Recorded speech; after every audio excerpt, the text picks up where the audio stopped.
Bonsoir, Monsieur Tari. Je suis Sophia Mejia Cadavid, élève en première. Et je suis Leonardo Matteo Rapizzi, élève en classe de seconde. Nous sommes des jeunes reporters internationaux dominicains du lycée français de Saint-Domingue pour la semaine des lycées français du monde, édition 2025. C'est un grand plaisir de vous rencontrer. Tout d'abord, nous voulons vous remercier d'avoir accepté d'échanger avec nous afin de nous éclairer sur les enjeux de l'intelligence artificielle. Un grand plaisir pour moi aussi. Monsieur Tarif, vous êtes chercheur en sociologie des sciences. Vous vous intéressez à la production de connaissances et vous cherchez notamment à comprendre l'impact du numérique sur nos sociétés. Vous êtes entre autres responsable du Centre d'exploration des controverses au Media Lab de Sciences Po. À ce titre, vos travaux inspirent actuellement une nouvelle pratique pédagogique dont nous commençons à entendre parler dans le réseau AOFE. Pouvez-vous nous expliquer en quoi consiste la cartographie des controverses? Oui, tout à fait. Donc la cartographie des controverses, c'est en fait une méthode qui s'intéresse alors aux controverses. Je vais peut-être commencer par définir ce qu'est une controverse. Ce sont en fait, des situations où qu'on rencontre assez souvent maintenant, où ce qui est discuté finalement dans l'espace public, ce sont à la fois les enjeux scientifiques et techniques, mais aussi les dimensions sociales, économiques, politiques. Et donc en fait, ce sont des situations où les savoirs ne sont pas stabilisés, c'est-à-dire où on ne sait pas encore exactement si un produit est dangereux, si telle invention sera bénéfique ou pas. Et donc ça crée beaucoup de questions dans la société.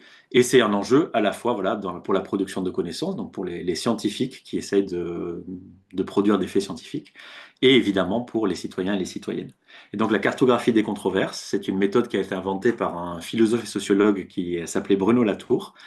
Euh, et c'est une méthode en fait pour essayer, avec des étudiants, c'est une méthode pédagogique d'enquête, par l'enquête, essayer de comprendre tous ces enjeux. Et donc c'est quelque chose qu'on essaie de déployer effectivement depuis quelques années dans le réseau AEFE aussi. En quoi le sujet de l'intelligence artificielle peut susciter des controverses? Et plus précisément, en quoi les algorithmes en général peuvent-ils compromettre la neutralité de l'intelligence artificielle? Alors, il y a énormément de controverses autour de l'intelligence artificielle, donc c'est vraiment un sujet, il y en a vraiment énormément, donc je vais en citer quelques-unes, mais on pourra peut-être après en approfondir certaines. On va avoir la question environnementale, la question de savoir typiquement combien consomme quand on va interroger un modèle d'intelligence artificielle, quand on a besoin d'entraîner les données, en fait, ça a un fort impact environnemental. Donc, il y a cette première question-là.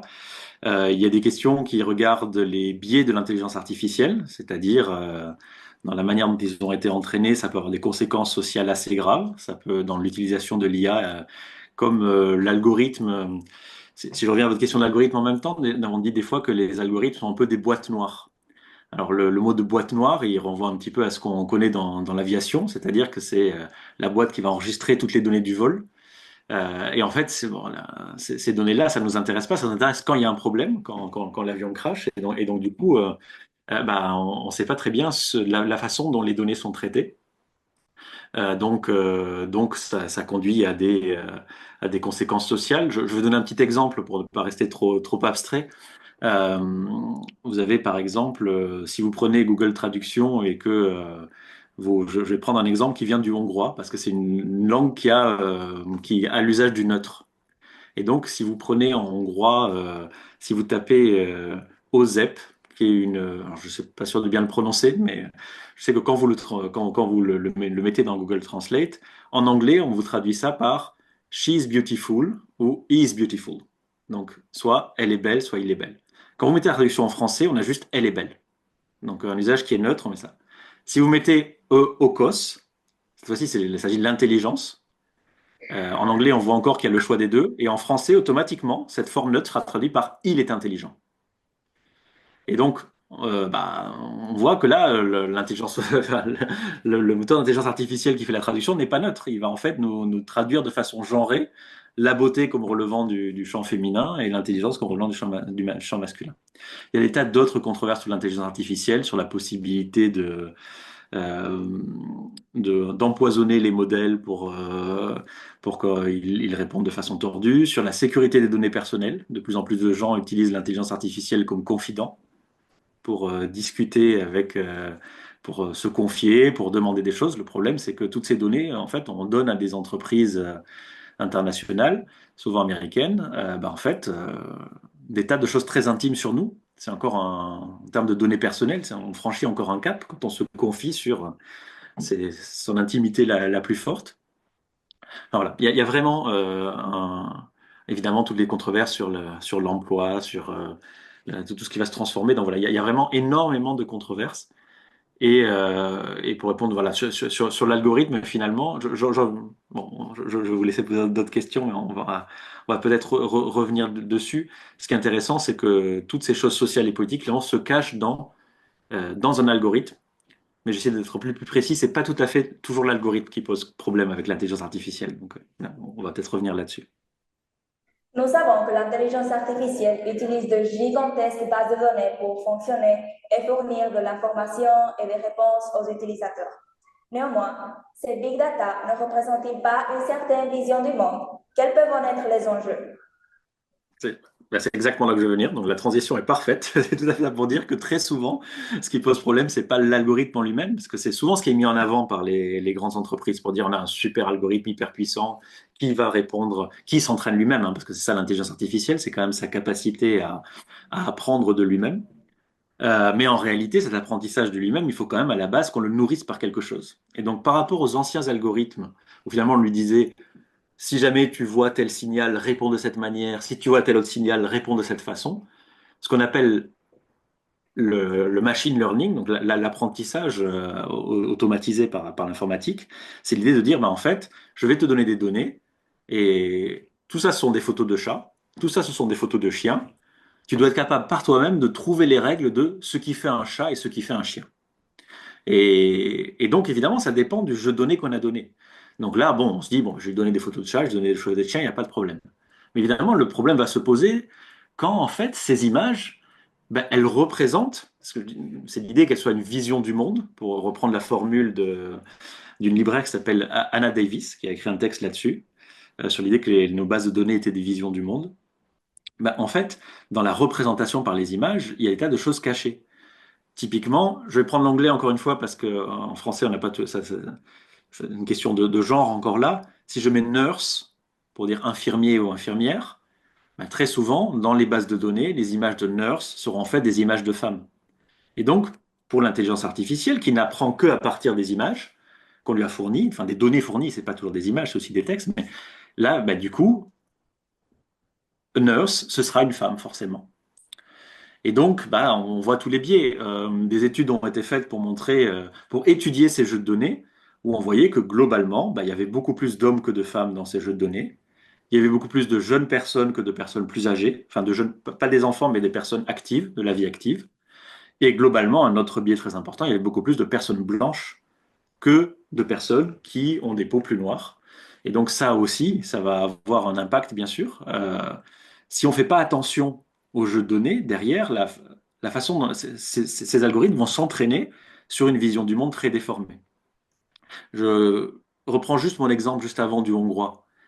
Qu'est-ce qui fait que l'algorithme de Google, Google Traduction, va nous associer la beauté? Alors, c'est pas que la beauté, hein, c'était aussi si on met de façon neutre il ou elle cuisine des gâteaux, en fait, tout de suite, on va trouver par elle cuisine des gâteaux. Par contre, il est professeur. Vous voyez, il y a toute cette association-là. D'où ça vient? C'est pas les ingénieurs de Google qui ont dit euh, discrimine les femmes. C'est en fait dans les jeux de données utilisés, c'est si on prend toute la littérature hongroise qui a été produite jusqu'à présent, très souvent, quand on disait aux ZEP, on parlait effectivement elle est belle d'une femme, et quand on disait le mot intelligence, on parlait effectivement d'un homme. Le problème, c'est que la société évolue et peut-être que ces représentations littéraires, artistiques, qui sont pleines de préjugés sociaux, il est peut-être justement temps un petit peu de les changer. Et c'est un peu triste qu'un outil qu'on présente comme très innovant, nouveau, un algorithme fantastique, repose en fait sur des visions du monde très anciennes. Et donc c'est ça le risque finalement principal de l'intelligence artificielle. Vous voyez qu'un gros problème ne vient pas de l'algorithme, il vient en fait des données qu'on lui fournit Et en fait, il faut être très, très vigilant avec ça parce que les biais sont gigantesques et peuvent en retour discriminer plein de personnes. Euh, il y a des discriminations graves, hein. Aujourd'hui, on utilise l'intelligence artificielle pour recruter. Bah, du coup, sur les CV, si jamais ils repèrent que les gens de, de ce quartier-là sont peut-être plus pauvres, ils regardent l'adresse. On ne sait pas quel élément il va utiliser d'un CV pour essayer derrière de créer du sens, de créer des régularités statistiques. Bah voilà, ça peut avoir des conséquences donc très graves, jusqu'à des conséquences vitales. On a appris récemment que des algorithmes pour, aux États-Unis pour donner des foies à des patients qui étaient en attente d'une transplantation, ben en fait, ça avait discriminé des personnes noires. Ils s'étaient rendu compte de ce fait-là. Donc, bah, de fait, conduisant potentiellement à leur mort. Donc, voilà, les enjeux sont quand même très, très importants et ça a à voir effectivement avec cette idée de vision du monde et de base de données. Certains technophiles présentent, par exemple, comme une révolution le recours à l'IA pour fournir un diagnostic médical. Pourtant, les recommandations d'une technologie aussi puissante, aussi avancée qu'elle soit, ne soulèvent-elles pas des questions d'éthique? Alors oui, c'est souvent l'exemple qu'on prend parce que c'est l'application de l'IA dans le champ médical. Finalement, on se dit, bon, ben là, il y a que du positif. Là c'est quand même extrêmement c'est quand même voilà, extrêmement positif. Et de fait, pas mal d'études montrent que pour certains diagnostics, l'usage de l'intelligence artificielle arrive à des diagnostics plus fiables qu'un médecin humain. Parce qu'en fait, ils sont sans doute capables de déceler des signaux qu'on n'a pas encore compris. Euh, alors, encore une fois, c'est pas une intelligence au sens quelque chose de très intelligent. Enfin, c'est juste qu'ils sont capables de se dire, bah tiens, toutes les fois que tu m'as fourni ces données et tu m'as dit en fait là il y a un cancer, moi je me suis rendu compte qu'il y avait peut-être ce micro-élément à cet endroit. Et donc du coup, il a fait la liaison statistique pour dire du coup sans doute il y a un lien. Et nous on comprend pas parce que l'intelligence artificielle n'explicite pas ses propres ses propres règles, mais il se trouve que je commençais par le côté un peu technophile pour dire que quand même, il y a des grandes avancées. Alors après, ces avancées, on se rend compte qu'il y a eu un grand bond, mais que sans doute, pour améliorer les modèles, ça va coûter de plus en plus cher. Donc il y a aussi une question sociale de où est-ce qu'on veut mettre l'argent dans la santé. Euh, Ça va faire un grand bond là maintenant, mais l'entraînement des modèles coûte quand même cher. Il y a des tas de questions sur le type de données utilisées. Donc, typiquement, l'exemple que je viens de prendre juste avant, vous avez encore fait une bonne transition, c'est de montrer comment, dans la transplantation, l'usage de l'intelligence artificielle en médecine en fait, amène aussi à déceler des régularités statistiques. Donc, des fois, c'est très bénéfique. Et donc, c'est difficile de s'en priver dans ce domaine-là, évidemment. Par contre, il ne faut pas oublier que le problème aussi, c'est qu'il repère aussi d'autres enfin, voilà, d'autres régularités statistiques qui ont amené, là, en l'occurrence, à ce scandale. Vous avez une base de données qui renseigne tous les accidents de l'IA. Et mais typiquement, ce cas de la transplantation, là, des fois aux États-Unis, était quelque chose d'assez grave, euh, puisque ça amène à des discriminations fortes. Donc, il y a évidemment une question éthique très forte qui se pose. L'intelligence artificielle générative est une grande consommatrice d'énergie et d'eau pour assurer notamment le fonctionnement des centres de données. Cette consommation d'énergie contribue fortement aux émissions de gaz à effet de serre. Pourtant, IA peut aussi être un moyen pour réduire l'impact environnemental. Quelles sont les répercussions de l'intelligence artificielle sur la question du développement durable? Alors, elles sont très importantes, mais encore une fois, c'est controversé. C'est-à-dire que tout n'est pas simple.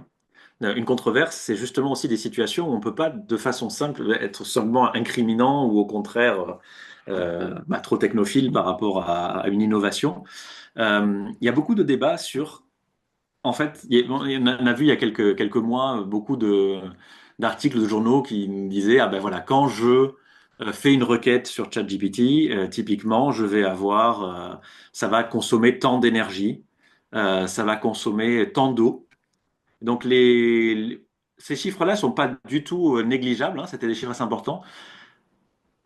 De fait, quand on les compare à des usages domestiques, on se dit, ah oui, mais en fait, il faut quand même des milliers de requêtes pour faire autant qu'un four pendant 1 heure et demie ou qu'une machine à laver.